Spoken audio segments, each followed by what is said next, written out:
So using a similar setup, low voltage, I've done motors, 120 volt bulbs, all type of stuff, but I've never done halogen bulbs. So I've got these halogens. These are all 300 watters. So these are like 82 volt, 300 watt type deals. This one over here is the beefiest one. Let's see, markings are kind of rubbing off, but that's actually 410 watts. So now I've got that one hooked up. Just gonna sit it right there like that. As you can see, by moving my hand closer, it gets it more in tune, which tells me that a little bit more top load I add, the closer it'll get, or vice versa. I could change that for a smaller top load, but I don't really have anything suitable. So I'm gonna cut that on, and that is a fairly heavy load. See the distance? I've just kind of nudged them a little bit further than they were in my last test. See, that actually slowly gets up to a little bit of brightness without any extra tuning. So now if I bring my hand into tuning it, see how bright that thing gets. So we're talking about a fairly significant load as far as current goes, but I am also pushing the current into this coil right here to do that. So about 14 volts or so loaded, about 6 amps to light that up. So drop in efficiency, I would say that's not really too efficient. And to be clear, that bulb is nowhere near full brightness, 400 watts, but it does put looks to me like over an amp or so in there.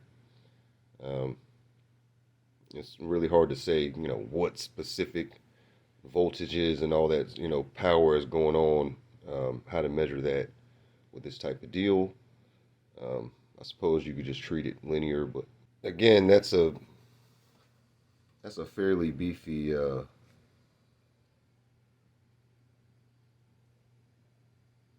filament right there. While before I ran 120 volt 60 watter, got almost full brightness. See here, lower voltage or so, I'd say that's actually pushing in there. More current. Just seems more impressive, the halogen. So again,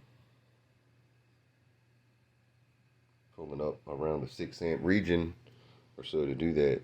But again, it's a fairly low voltage setup, so I think that's pretty cool.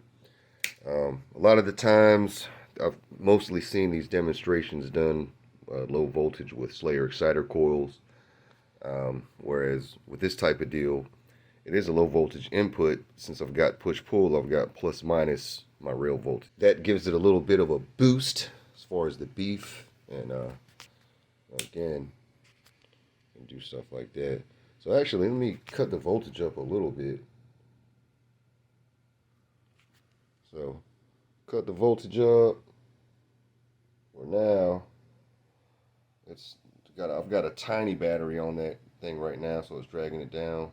Yeah, about 15 volts, 6-7 amps. I'd say it gets that thing starts getting crazy bright and crazy hot.